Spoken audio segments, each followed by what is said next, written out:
Welcome once again to 720 and 720. We are thrilled to have a guest. We're going away from basketball, my second favorite sport, actually sometimes my first, college football, and we've got the brightest, youngest, I don't even know if he's out of his teens yet, brightest, youngest college football coach in the country. He is hot. We have Will Healy, the brand new head football coach at Charlotte. Will Healy, welcome to 720 and 720. You have lost all credibility with your opening statement. Absolutely not. When I said hot, I'm not talking about you're an attractive guy. So, I figured that was what I was talking about. Well, there's not a whole lot attractive about a 13-21 career record as a head coach, but I am honored to be on with you today. Well, let me just tell you something about that 13-21. That's what I wanted. That's what I want. Listen, this podcast is for young coaches and for older coaches to get life figured out and try to learn. I learned so much, and you're a young puppy. I remember you were as a kid. I remember you as an assistant just coming to Chattanooga, hanging out down in my office. You're like a little kid, and now you're just a little older than a little kid, and you're making the move from Austin Peay, where you single-handedly took over a program that was in trouble, struggling. And what I want to ask you about, now your first year at Austin Peay, tell everybody your record. 0-11. 0-11. It's nothing changes. Football, you still do your W's first and your L's second, right? Yeah. Not a great start. I said I ran a long way in the wrong direction. And I've been trying to run the opposite direction ever since, but I just can't catch up to 500. I can't get back to the starting point. Well, I think you will here soon. So you take over Austin Peay, you go 0-11. What I want to talk to you about, and I think what a lot of coaches need to learn and want to learn, and we're just trying to figure it out. You're 0-11, Will, and you're the most positive guy that I've ever met at 0-11. You know you're going to win the next year. You think you're going to win. You've convinced your fan base. You've convinced your administration. You convinced your players.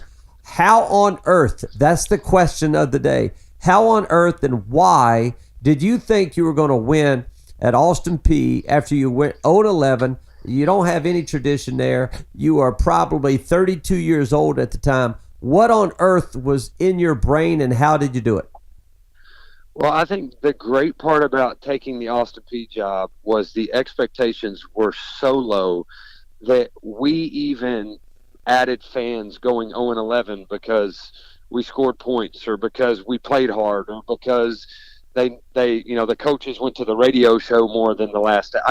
There were the expectations were so low, which was number one why I got the job. It was such a bad job. Nobody else in the country would have ever hired a 30-year-old who'd never called a play, and I didn't know left from right. It's not like I was a great assistant coach or a hot assistant coach. I got the right break at the right time at the worst program in the country. And so I think there's definitely, especially as young as I was, there's definitely I would say ignorance of, man, we're going to go in there. I remember telling our AD, we're going to go win 2 or 3 games year one just based on some energy. Like, our kids are going to practice really hard, and we're going to win a game or two that we shouldn't just because our guys play and practice with energy. And little did I know it's a lot harder to win games in Division I football than just to have some energy. So, went 0-11. A fan base was off the charts supportive. I've never gotten more pats in the back of my life for losing a football game, but it was like,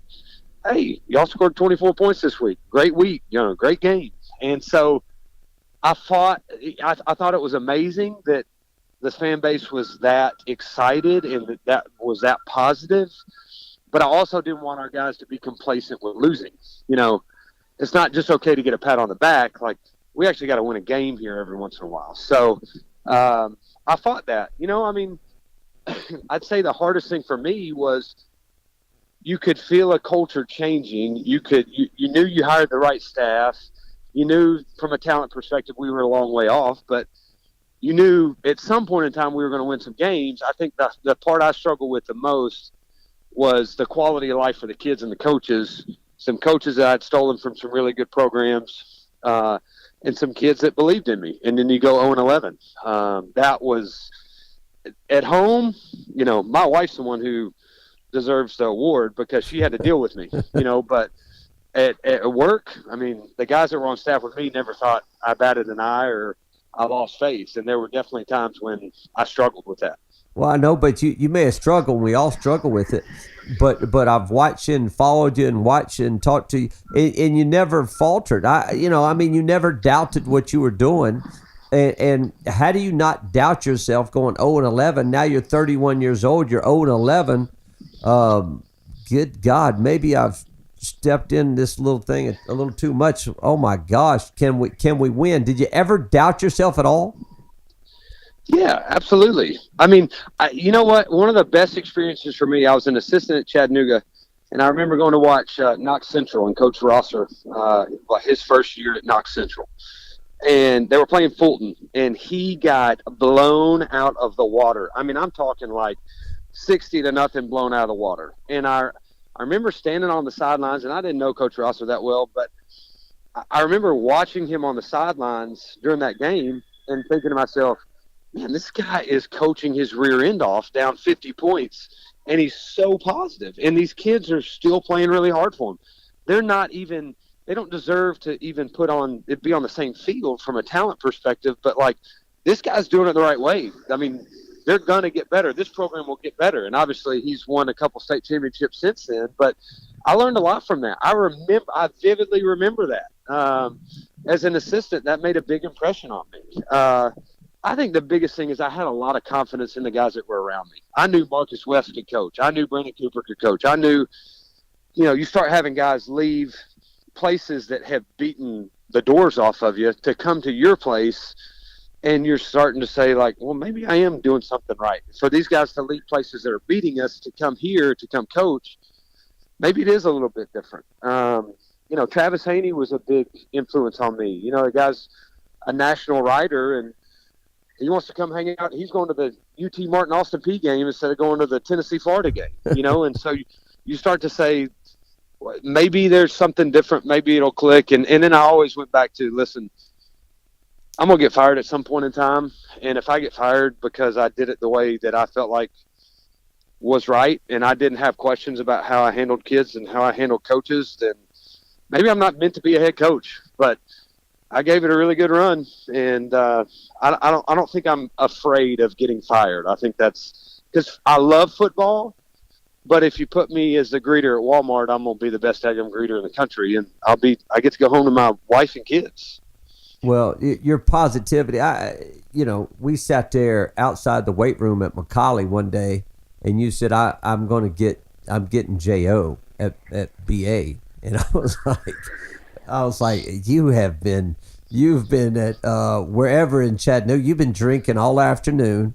You went over to a couple places in Rossville, Georgia, and got some other bad stuff. I was like, you have lost your mind. You're not getting the biggest winner and the biggest champion in the state of Tennessee to go to Austin Peay to play football. He could go to Belmont to play basketball. He's going to go to Georgia Tech or Navy to play football. You're not getting that guy at Austin Peay. You hadn't won a game.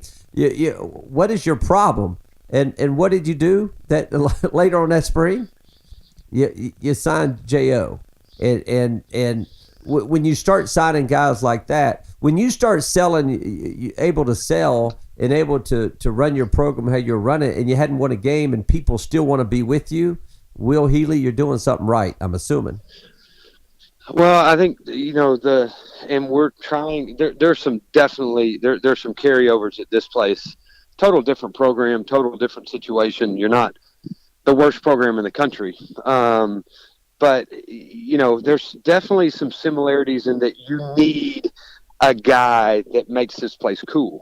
And that's exactly what Jeremiah did. I could go to other recruits' houses and say, here's the quarterback that is committed to us. that's signing to come play for us. He's got offers from this place, this place, this place.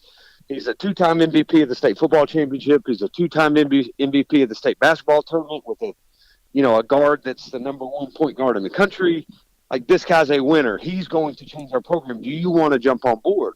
I mean, I remember year one, we would go get the break speed off of us at a conference opponent. And then, or we'd have a home game and we'd have, 150 recruits on campus, and 35 of them would have offers from the other school. And, the next day one of the kids would call and commit to us. And you're like, why is he calling to commit to us when he's got an offer from this other team that just had 700 yards of total offense and beat us 56-7?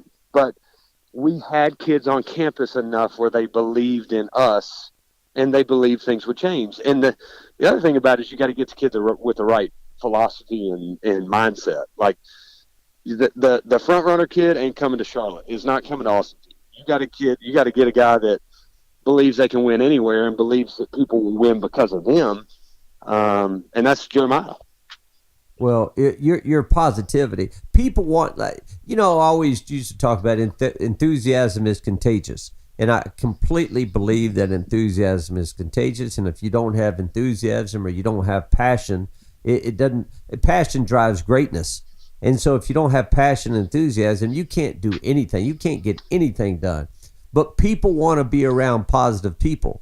And I mean, you're 0-11, and it was like you had the greatest year in Austin Peay football history. And you're 0-11, and you're still selling, and people are juiced up. There's something to you. And I don't know, you come from a football family. I was curious, and I was thinking about before we did this. I came over and ate dinner at your house one night. Amy and I think the boys came over to your house on the lake. And I remember your mom cooking, and then she left. Do you remember she left and went to bed? She went to sleep, correct? Yeah. Okay, why? And it was like 8:00 at night in a summer, and she went to sleep. Why'd she go to sleep early that night? She's so tired of having to deal with Dad. She's like, I'm just going That's to sleep. not the reason she went to sleep. Yes, it is. Okay, she had to get up the next morning. To go to work at like some crazy hour, correct? She was doing hospice, yeah. Okay, what time did she have to get up? Now, my mom, if she had to be at work at 6, she was getting up at 3 to have like 2 cups of coffee, and she was always doing her Bible study in the morning, so she had an hour for that. I mean, she's a lady who gets to the airport at like early enough to de-ice the plane before you go. I mean, that's just her. So okay, but I think she had 6 o'clock work, but she got up at like 3. Okay, so she went to sleep at 8:00. I was going, where are you going? She said, I'm going to sleep. I said, how? She said, I'm getting up at like 3 a.m. That always stuck with me, Will Healy. It always stuck with me, and I'm sitting there going, he is successful. How old are you? Like 12 now? What are you, 34? I remember meeting you in the we were downtown at River Street Deli. I think it was the first time I got a chance to meet you. You're the basketball coach at Chattanooga. Y'all were winning all those conference championships. And I remember I was just coming back from Richmond, and my brother and my dad was with us too. And my dad introduced me to you, and you're like, you look 6 years old. I still look 12. And I fight that every go. I went and met with a booster the other day, an older gentleman, and the first thing he asked me in front of my boss was, did somebody, give you permission to skip classes today? Or who drove you over? Who drove you over? Right. That's exactly right. So, well, I'm just, when I think about your mom and every single day you're with her, and I know your dad was your family's a big football family, but your mom going to bed and being disciplined enough to go to bed, and I've never seen her have a bad day, and she was always positive. Something had to rub off on you because, that your influence, I would say your parents influence you so much that it's so much fun to watch you and conduct your business. I mean, I'm sitting there on the TV and I'm watching Austin Peay football and following Austin Peay football. And now I'm going to have to follow Charlotte football. And what you're going to do for that program is take it to a whole nother level that you did to Austin P. Did your mom have anything to do with kind of who you are and how you are today? Yeah, I don't think there's any doubt about it. And they're a really good combination. I mean, first off, you're talking about my mom and dad missed one college football game. The year I redshirted at UMass. Okay, they would drive from Chattanooga to Richmond every Friday. They'd be there all weekend. Mom was the ringleader of all the parents. I mean, she wrote an email each week about where they were going to be tailgating and where everybody was staying and how the boys were doing and all this type of stuff. I mean, she was the glue to all the families. And the crazy thing, it's not the fact that they came to all the games and they're so supportive. I was a bad player, and I didn't play much. And, I mean, I'm talking a redshirt year where I'm not playing a down and they miss one game. And that's the only time they missed a game. I'm talking – I never started a game at quarterback. I was front line of special teams. They put me on kickoff return, probably hoping I got hurt. But they were that supportive. And you would never know. And I appreciate this more in coaching now that I'm coaching than I ever did before. You would never know when you dealt with them that their son wasn't the start quarterback. There was no complaining. If I called and I had an issue, I don't think coaches give me an option. My dad would squeeze it so fast and be like, son, I'm not hearing it. You're going to school. You're going to get a great degree from an unbelievable university. You love it there. I mean, it was never a question. I was not coming home. And I appreciate that because I hear it so much in coaching now, even at the college level. Parents are involved. And, but mom is always positive. You're right. She never has a bad day. I think her faith is so strong, and that's her backbone. Like, she is an unbelievable example. Emily, my wife, says all the time, she's like, nobody can match your mom. And she's right. Mom is a special person. She's an extremely special person for having to deal with dad all day long. But she is, she's raised three boys that, idolize her and adore her and have all learned so much from her. Well, their unconditional love and they're going to go support you regardless is kind of what you've done with your program. I mean, just to be honest, it's Austin P, man. We're going to win, and Will, you're not winning. Well, we're going to win. Will, you're 0-11. You're the worst team in college football. You're 0-11. I mean, you were 0-11 in the previous staff, in the previous record. How many straight games did y'all lose at Austin P? 29 in a row. We'd lost 46 of the last 47. So the guy prior, who's a really good football coach, won one game in 4 years. So I mean, again, for me, you take jobs where you can exceed expectations. And if I'm taking the job after Dabo Sweeney right now, what are the chances that you can be successful at Clemson and do more than he did? That's the baseline. Did you win more games than the last guy? So, I always felt like if you won 2 games at Austin P, they'd build a statue. And that's why it was a great place to take a job and learn. And you had time and you were working for a good boss. And, you knew the recruiting area well. I had enough guys that said, you know what, I'll come with you. And we had a special staff. We really did. I lost 5 of 10 in 1 year, a special of enough staff that other people knew they were special too and hired them. And I think that part I tell you what, I learned a lot going 0-11. I learned more going 5 and 6 after going 8-4. It was a different. So you went 0-11, and then all of a sudden you have an unbelievable year, probably the biggest turnaround in college football. You went from 0-11 to 8-4, but your losses were 3 big boys, correct? Yeah, we lost to Cincinnati, Miami of Ohio, and Central Florida. So your AD beat Cincinnati. Your AD liked you a lot because you brought in good money. Correct? Yeah, well, I don't know how much he liked me at 0-11, but he liked me more when we were 8-4. We lost to those 3 guys in Jacksonville State and just missed the playoffs. Yeah, I thought you got screwed with the playoffs, but that's another podcast. But you go 8-4, and then all of a sudden now, expectations have changed. You're not the little darling anymore. You're the powerhouse at OVC now, and now it's time to go 11-0, 12-0, and go to the Yep. playoffs, and then you go 5-6. Yep. It's harder. It's hard to me. It's harder to maintain.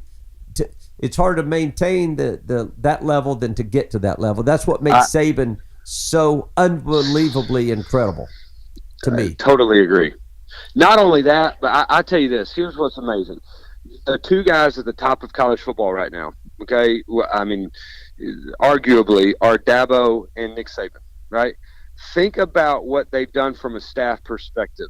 Yep. Dabo doesn't lose a soul, right? He loses Chad Morris to a head job, right? I mean, but Brent's had, I'm sure, every offer under the sun to go be a head coach. Won't leave him as the DC. I mean, everybody on that staff has had opportunities to leave because they're winning, and they don't ever leave them. They love them, right? Where it seems like Saban has a new coordinator every other day, and they're both in the national championship game. Like, I have a lot of respect for what Saban does and did because I lost half of my staff last year, and I know how hard it was on me. Like, all the stuff that I used to just not have to explain and communicate, now I had to teach. I had to go back to the fundamentals. What's really your core values? How do you really want practice to be run? How do you really want to handle recruiting? All of those type of things. You know, you go on a recruiting visit and you got all those. Your best friends aren't there anymore. So are you as comfortable? Do you, so, and the other thing I did, and I made a huge mistake, is I felt like the culture would go from 8-4 to 11-0 the same way. You know, you spend so long convincing those 0-11 kids that they're good enough, that by the time you are good enough and you overachieve with a team that's not as talented, then you add a lot of time. I mean, we had another great recruiting class, and we were 3 times as talented a year ago. The kids thought they were good, and they acted like that at times, and as a coaching staff I didn't do a good job of saying, listen, guys, the culture is an everyday deal. From a staff perspective, we got to be as tight as we've been. What's helped us get to this point, we got to continue to do and even do it better. And I took too many chances, to be honest with you. I took all of the stuff that I said, we're going to build our program on great kids. We're going to be disciplined. We're going to have great relationships with them. All of a sudden you go to 8-4 and you miss the playoffs by a game, and you say, I got to go take a couple guys that I think can take us over the top. And I watched it fall apart right in front of my face. Well, the neat thing about it, Will, is this: you learn it. You win or learn, and if you learn from your mistakes, I mean, I remember doing the same thing. I remember being the biggest relationship guy in the world, and going from that relationship guy to trying to win games. You win games through relationships. You win games by doing things right. You win games through the process of doing enough things right that you have enough points at the end of the game. That you got more points than your opponent. If you start putting the wins first, and that was going to be hard for you, you start putting the wins first because you're the hot team and you're the hot guy. But to learn things at your age, I learned things a little later. But to learn things is so much fun because you won't make that mistake again. You're going to be hugely successful at Charlotte. What's it look like at Charlotte? And then I'm going to let you go because I know you're busy. I think it's a total different situation. I mean, you're talking about a guy who went from 1 win to 5 wins and did a really good job with the program. I think we've got really good people on this football team. I think the players that we have right now are extremely hungry. I think we've got, like every coach in the country saying right now, we're not talented enough. But I think that this will be a group that they've been incredible. Listen, I'm knocking on wood, and at some point in time, I'm going to walk back in. They're going to tell me half the roster's gone. But since we took the job, we've not had a kid leave. Yeah. Once again, I'm just going to tell you, positivity and enthusiasm is contagious. People want to be around it. Zach Farrell, who Zach played for me at Chattanooga. Zach Farrell talked about complaining and whining. And he said, Coach, complaining and whining is like vomiting. I was like, what are you talking about?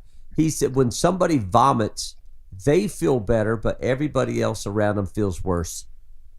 And I went, that is Spot on. And so when you complain and you whine, you feel better, but everybody else around you feels worse.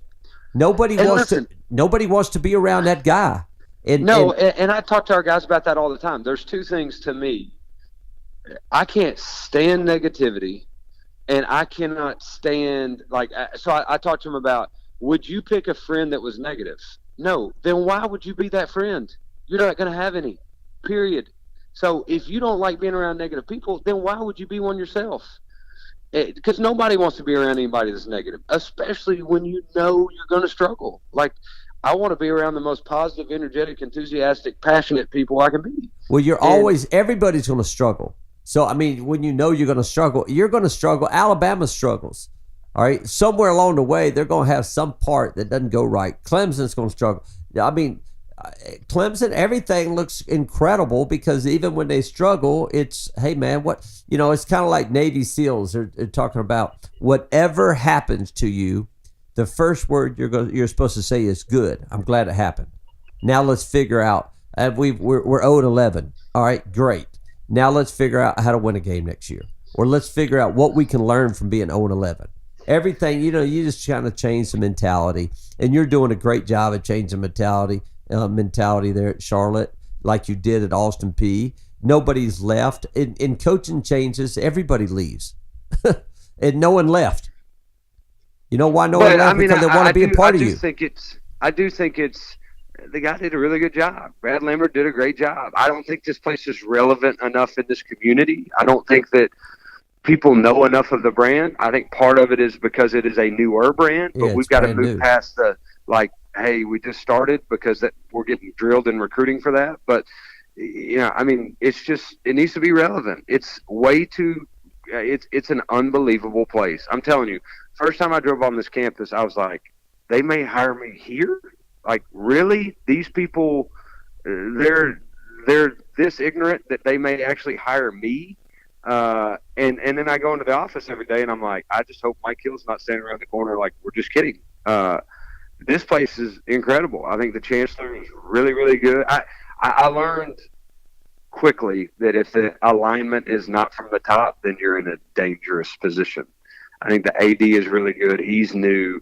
The chancellor's been here for a while, understands the landscape, and they're on the same page. I got to hire right. You got low expectations, and you got a really good city. So moving Emily from Clarksville to Charlotte was not a very difficult sell. All right, now listen. We're rooting for you. We'll do it again. Young coaches out there, I'm just going to tell you, enthusiasm is contagious. Being positive is contagious. Getting positive. We talked one time, I talked with my old assistant, Charlton Young, and he said, these are the three things I want in a recruit. I want championship character, I want a gym rat, and I want high energy. You probably need to add one more thing, positivity. If a guy's positive and wants to be a great teammate, then you got a chance to have a good player. You got a chance to have a good program. Will Healy, thanks for joining us on 720 and 720. You're special at what you do. You rub off on all of us, and we appreciate that. Appreciate you. Miss you. Come see me. All right. Appreciate you, man. Good luck. Good luck. Have a great spring. All right. See you. Take care, bud.